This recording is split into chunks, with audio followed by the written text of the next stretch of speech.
Welcome to your practice. My name is Steven, and what I would like to do together with you today is to slow down. We've got 10 minutes together, and you can make a very big difference in 10 minutes. You know, when you've been through the rushing of your day, and it almost feels like the speed of your calendar and your inbox and your schedule, it feels like it's trapped inside your body, and your breath is high up in the chest and your mind is all over the place. Well, this is where this practice will come in handy. We'll do a brief breathing exercise, and then I'll take you through a handful of really simple stretches, and hopefully in 10 minutes we can make a difference, which is slowing down in our body and our minds. So do this with me. Sit comfortably. You can even do this on a chair, or just sit somewhere cross-legged or on the shins like me. Then we're going to inhale in two different parts. So the first part is going to be about halfway, and then the second part is going to be all the way in. And then we're going to do a slow, long exhale. Everything through the nose. Exhale all the way out before we start. And then inhale halfway. Pause. Just stay with this for a little moment. And then inhale to all the way full. Don't force anything. We just fill up and pause. Nice, through the nose. Slow, long exhale until you're all the way empty. Let's do that again. Inhale, fill up the belly, the lower part of the rib cage, and pause. And then inhale, fill up the rest of the chest, all the way to the collarbones and the neck, the shoulders, and pause. And then slowly from the top to the bottom, exhale everything out and become more relaxed while you do this. Let's do one more like this. Slow inhale about halfway and pause.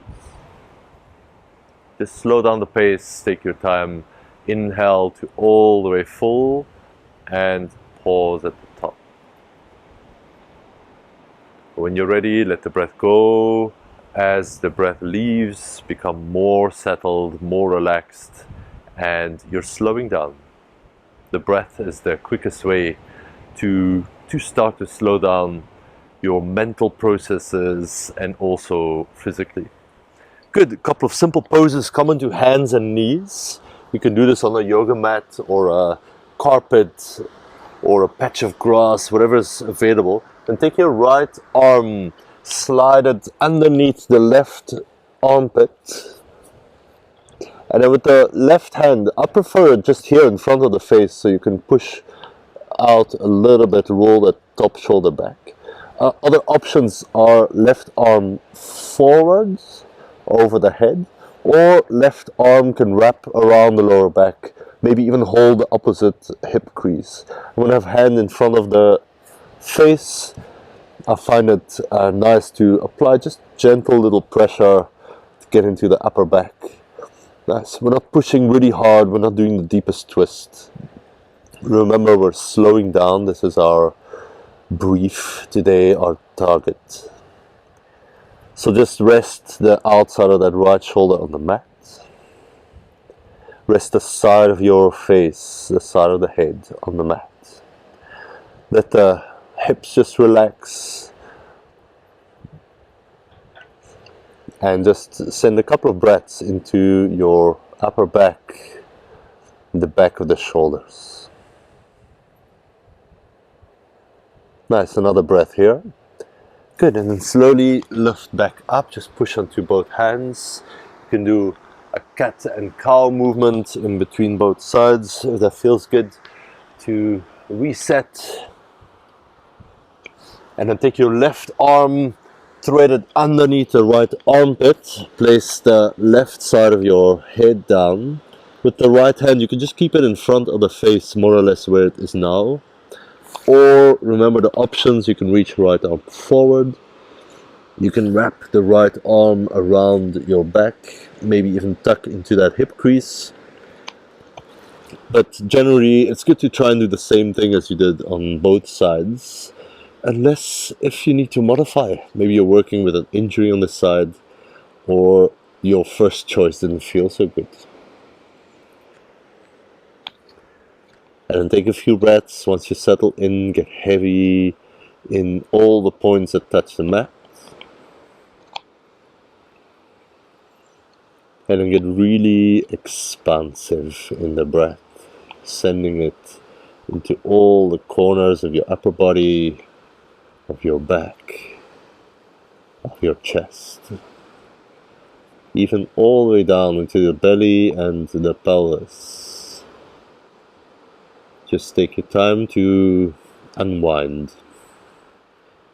Most of the unwinding happens when we come out of the twist, but it's a good pose to settle down, to feel your shoulders, feel a gentle rotation in the spine. Let's take one more deeper breath here. Exhale, if you like, you can sigh the breath out. Good. Slowly take your time, come back up onto the hands. Maybe just briefly cat and cow, just to neutralize the spine, to reset, if you like. And then step the right foot outside the right hand. So both hands are inside that front foot. You can come up onto fingertips as well if that feels good, or stay on the hands. Sometimes we lower down than this, but for today I would prefer if you could stay on the hands. You can even go on fingertips if you like the extra lift, but don't go as low as possible. There's no need to put elbows down, because I'd like to focus a little bit more on the stretch in the front of the left thigh. So to do that, it's good to stay a little bit higher up. First of all, press that right foot down ever so slightly. And then feel the weight of the back leg rest down as well. And then see if the left hip, if you could just release a little bit forward, a little bit down, because the front of the hips get really tight when we spend a lot of time sitting. So that's a quite commonly restricted area for many of us. And then another restricted area for lots of us is our mind, because once we are staying in the pose a little bit longer like we're doing now, your mind doesn't often enjoy this very much. Your mind likes to jump to the next thing, jump to the next thing. It likes to speed ahead. But that's exactly why we're doing a practice like this. We're giving the mind something else to do, like just tune into the body. Take your time to be here with the sensations, with the breath you're taking right now, and don't rush to the next thing. It's sometimes easier said than done.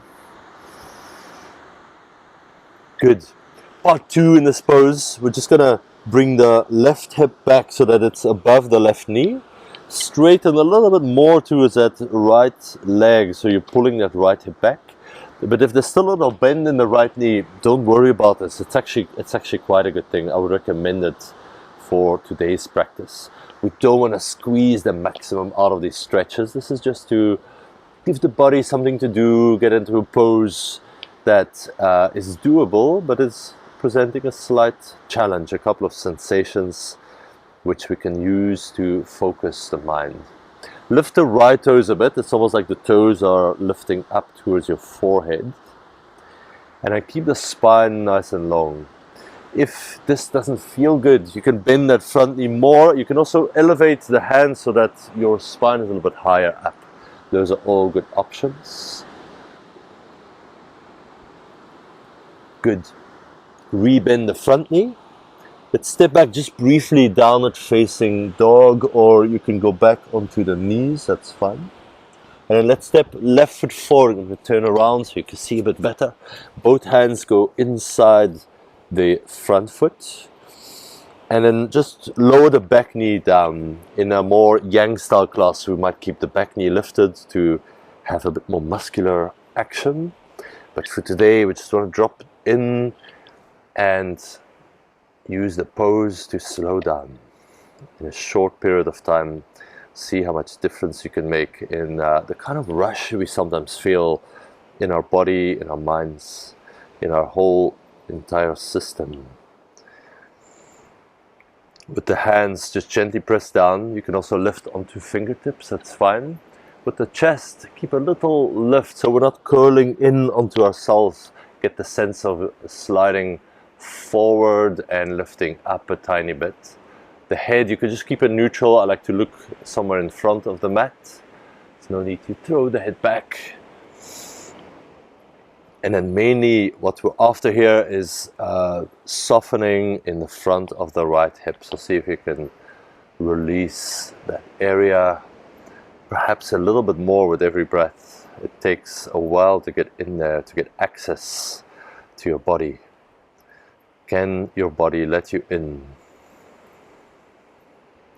And any amount of letting in will take it. Sometimes it's not very much, and sometimes it makes a big difference to hold some of these poses. So just notice how your body reacts to this short practice.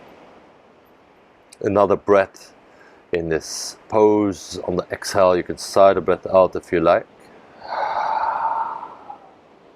Good. And then start to move the hips back so that your right hip is stacked above the right knee. Little bend in the left knee is fine. You can come up on fingertips or flatten the palms. And then remember, not lying down as low as we can. We're just gently lengthening the back of this left leg. We're lengthening the lower back a bit. And keep it all quite mild and gentle. Because if we're going to push too much, you will get back in the, the state of being challenged and pushing forward. And that's not what we're after here. Ever so slightly pull that left hip back, lengthen the heart forward and up, and just be in the pose, be in your body. Another breath or so in this shape. Good. And then slowly release. You can come back to a comfortable seat, just how we started. Bring your palms together in front of the heart. Nice, I'm going to leave you here. Hopefully you feel you've shifted back a couple of gears. You might have been in fifth gear when you jumped into this practice. Maybe you were in fourth or third or even first, nice and slow. Maybe your engine is just nicely idling along. You're ready for the next task, but you're in a calmer and slower frame of mind. Good, well done. Thanks for practicing. Have a good one.